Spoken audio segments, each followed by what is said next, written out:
નમસ્કાર મિત્રો, અનકહી સ્ટોરીઝમાં આપનું સ્વાગત છે।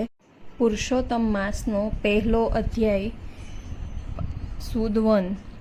નૈમિષારણ્યમાં યજ્ઞ કરવાની ઈચ્છાથી ભૃગુ, અગસ્ત્ય, કપિલ, કાત્યાયન, ગૌતમ, કૌશિક, અત્રિ, ગર્ગ, જમદગ્નિ, ભારદ્વાજ, શૌનક, જૈમિની, ઉદ્લિક આદિ અનેક ઋષિમુનિઓ અને તપસ્વીઓ પોતાના શિષ્ય સમુદાય સાથે અહીં એકત્ર થયા હતા।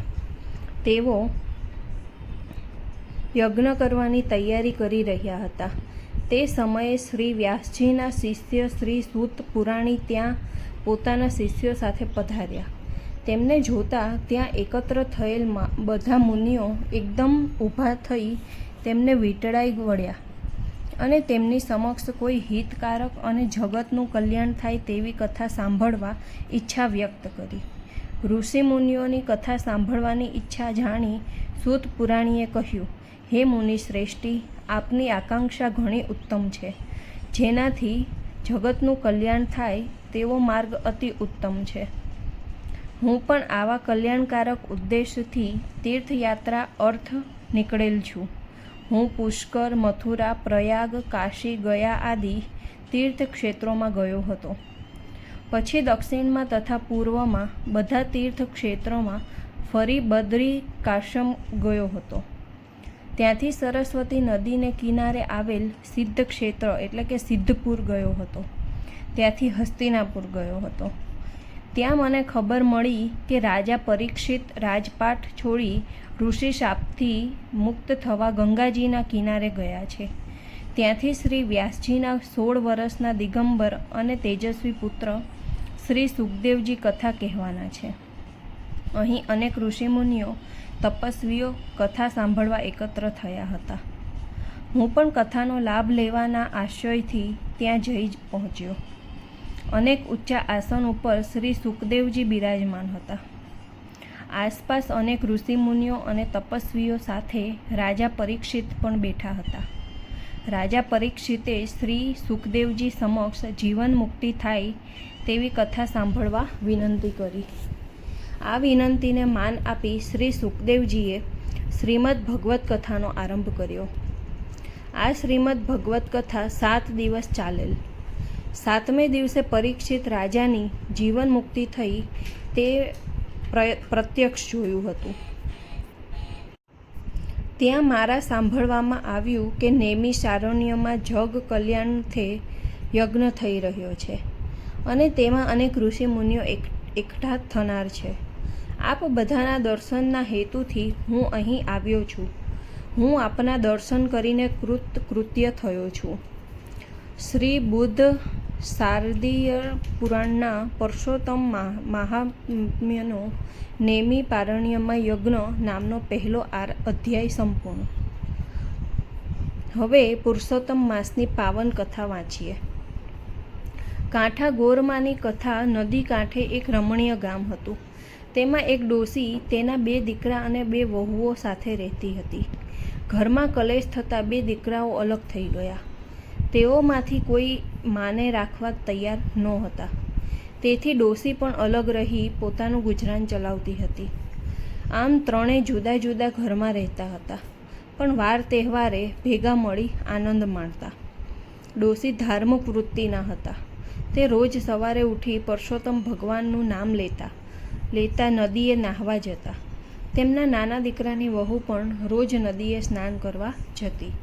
તેઓ કાંઠા ગોરમાનું પૂજન કરી ઘેર આવી કામકાજમાં લાગતા। જ્યારે મોટા દીકરાની વહુ ઉઠતા જ ઘરની ઝંઝટમાં લાગી જતી। દીકરા દીકરી અને પતિને આ કરો તે કરો તેમ હુકમો છોડ્યા કરતી। તે 2 પૈસે સુખી હતી, તેથી તેને પૈસાનું અભિમાન આવી ગયું હતું। સાથે કંઈક હતું એથી તો તેના અભિમાનનો પારો ઓર ચડ્યો હતો। તે સમજતી કે ગામમાં મારા જેવું કોઈ નથી। ઉપરાંત બોલવામાં પણ તે તોછડી હતી। દેરાણી ભોળી હતી।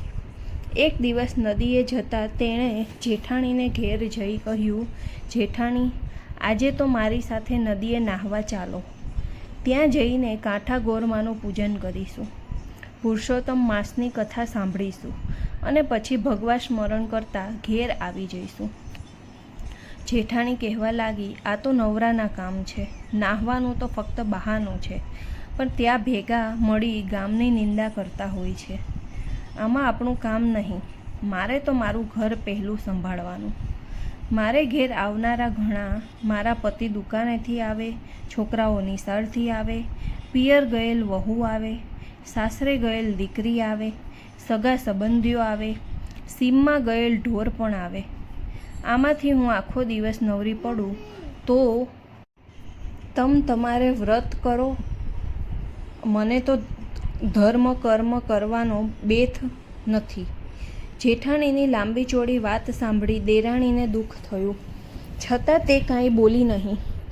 તે સાસુ પાસે ગઈ અને બધી વાત કરી. સાસુએ કહ્યું, જે કરે તે ભરે. ભગવાન માળને સુખ આપે છે અને સુખ મળ્યા પછી ભગવાનને તે ભૂલી જાય છે. મોટી વહુ સમજે તો સારું, નહીંતર એના ભાગ્ય પણ ફૂટેલા જ છે. કઠો ગોરમાં રીઝે તો ધન ધાન્યનો પાર ન રહે અને ખીએ તો કોઈ નાથ નહીં. આમ દિવસો વીતી રહ્યા હતા. દેરાણીના દિવસો પુરુષોત્તમ ભગવાનના ધર્મ ધ્યાનમાં જતા હતા, જ્યારે જેઠાણીના દિવસો સાંસારિક કામકાજમાં તે ઝંઝટમાં વીતતા. તેની પાસે ધર્મ કરવાનો વખત જ નથી. એ તો સગા વહાલાને રીઝવવામાં પડી હતી. દેરાણી તો રોજ નદીએ નાહી કાંઠા ગોરમાની વાર્તા સાંભળતી અને ધર્મ ધ્યાનમાં રત રહેતી. આથી કાંઠા ગોરમાં દેરાણી ઉપર રીઝ્યા. એને ઘણી સુખ સાહેબી દીધી. બીજી બાજુ પુરુષોત્તમ ભગવાનનું અપમાન કરનારી જેઠાણી ઉપર તે કોપાયમાન થયા. કાંઠા ગોરમાના કોપનો પાર ન રહ્યો. તેમણે જેઠાણીને શાપ આપ્યો. આથી પેઢીએથી પતિ ગાયબ થયો. નિશાળે ભણવા ગયેલ છોકરો ઘેર પાછો ન આવ્યો.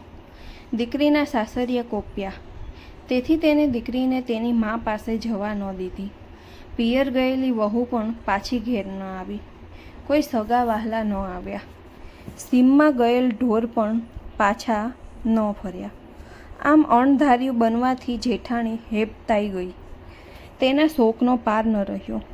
તેણે પોતાની ભૂલ સમજાઈ તે દેરાણી પાસે પહોંચી ગઈ અને પોતાની દુઃખની વાત તેણે દેરાણીને કરી.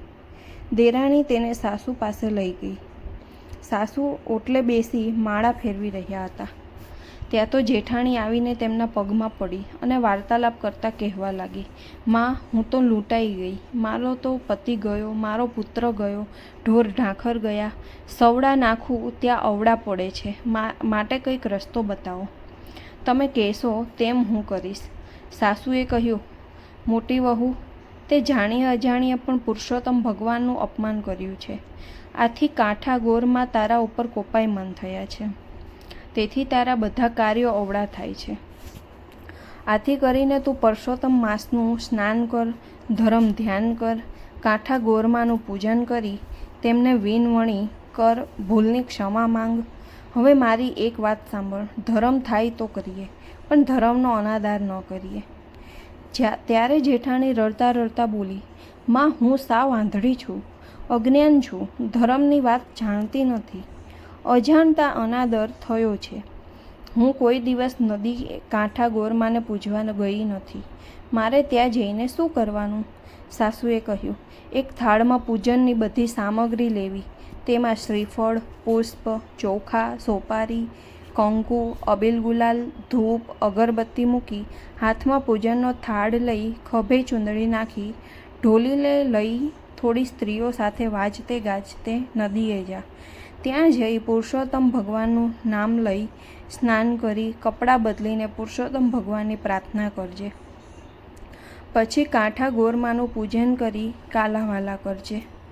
હે ગૌરીમાં, હું અજ્ઞાનતાને લીધે તમારો મહિમા સમજી શકી નહીં. આથી મેં તમારા વ્રતનો અનાદાર કર્યો. હવે મને મારી ભૂલ સમજાઈ ગઈ છે. તમે મોટા મનવાળા છો માં. મારા ઉપર પ્રસન્ન થાઓ. મને સુખ શાંતિ આપો. મારા ઉપર આવેલ આપત્તિ દૂર કરો. જેઠાણીએ સાસુની શિખામણ માથે ચડાવી. તે સાસુને પગે લાગી કાંઠા ગોરમાને પૂજવા જવાની તૈયારી કરવા લાગી. દેરાણી જેઠાણીએ સાસુએ આડોશ પાડોશમાંથી ભાવિક સ્ત્રીઓને ભેગી કરી બધાને સાથે લઈને વાજતે ગાજતે નદીએ પહોંચી ત્યાં સ્નાન કરી કાંઠા ગોરમાનું પૂજન કર્યું. કથા વાર્તા સાંભળી ક્ષમા માંગી. કાંઠા ગોરમાનું પૂજન કરીને જેઠાણી જ્યારે ઘેર પાછી ફરી ત્યારે તેનો હરખ માતો નહોતો, કેમ કે પતિ પેઢીએથી ઘેર આવી ગયો હતો. દીકરો નિશાળેથી આવતો દેખાયો. થોડી વાર પહેલાં જ પિયર ગયેલી વહુ આવીને ઓસરીમાં ઊભી હતી. સાસરેથી દીકરી પણ આવી પહોંચી હતી. સીમમાં ગયેલ ઢોર આવવા લાગ્યા. સગા વહાલા પણ આવી પહોંચ્યા. આમ ચમત્કારિક રીતે આ બધું બનવાથી જેઠાણીએ કહ્યું, હે ગૌરીમાં, તમારી કૃપાથી ગુમાવેલું મને પાછું મળ્યું છે. હવે હું પુરુષોત્તમ માસનું પૂર્ણ શ્રદ્ધા સાથે વ્રત કરીશ. દરરોજ સ્નાન કરવા જઈશ. કાંઠા ગોરમાને પૂજીશ. વ્રતની પૂર્ણાહુતિ સમયે બ્રહ્મ ભોજન કરાવીશ. અન્નદાન, વસ્ત્રદાન આપીશ. નિંદા કરીશ નહીં. ખરાબ આચરણ નહીં કરું. મારા હુંપદનો ત્યાગ કરીશ. જેઠાણીને મનમાં જે સંકલ્પ કરેલ તેણે તે દિવસથી અમલ ચાલુ કરી દીધો. તે સવારે વહેલા ઉઠી દેરાણી અને સાસુ સાથે નદીએ સ્નાન કરવા ગઈ. તે કાંઠા ગોરમાનું પૂજન કરતી, કથા વાર્તા સાંભળતી. કાંઠા ગોરમાએ ત્રણેયને સમૃદ્ધિ આપી. દેરાણી જેઠાણી પોતાના પતિઓ સાથે ડોશીના અસલ ઘરમાં રહેવા આવી ગયા. ડોશીના બંને દીકરાઓને આથી આનંદ થયો. બધાના આવવાથી ડોશીનું જૂનું ઘર પાછું આનંદ કિલ્લોલ કરતું થઈ ગયું. હે પુરુષોત્તમ ભગવાન, હે કાંઠા ગોરમાં, જેમ સાસુ જેઠાણી દેરાણીને ફળ્યા તેમ તમારું પૂજન કરનાર, કથા આપજો, સાંભળનાર, સ્નાન કરનાર દરેક ભાવિકોને ફળજો અને સુખ શાંતિ બોલો. જય પુરુષોત્તમ ભગવાનની જય.